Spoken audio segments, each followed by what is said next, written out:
know what it is. Just your boy Town Biz. All right, so check this out.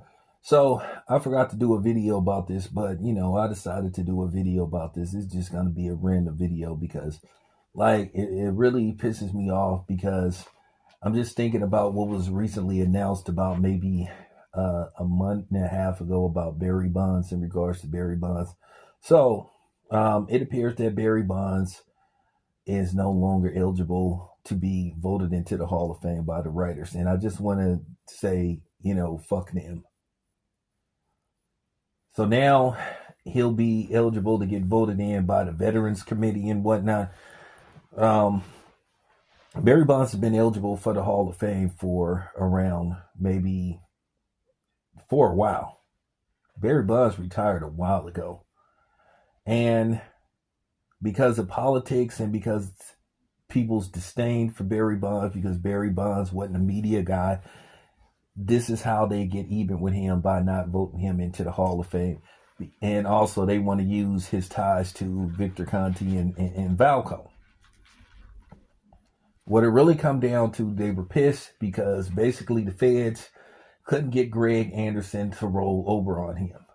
After many attempts, putting him in jail a couple of times, he refused to roll over on Barry Bonds. So Greg Anderson stayed loyal. Now that's what you call a true friend. He more solid than a lot of these dudes out here. And he has no ties to the streets. But we see how quick these dudes that supposed to be tied to the streets will roll over. But nevertheless, they have made Barry Bonds pay for that ever since. Technically, there is no paperwork linking Barry Bonds to a failed drug test. We can suspect all we want, but there is no proof. There is no undisputable,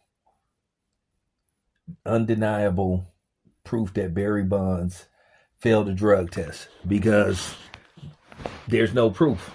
There's no paperwork. You would have think all this time by now something would have came up, but Barry Bonds has never failed a drug test. But like I said, I find it amazing that they got a dude that openly admitted to testing positive for PEDs and David Ortiz is somehow in the Baseball Hall of Fame. And then they just basically don't want you to speak on it. They don't want to answer how did that happen.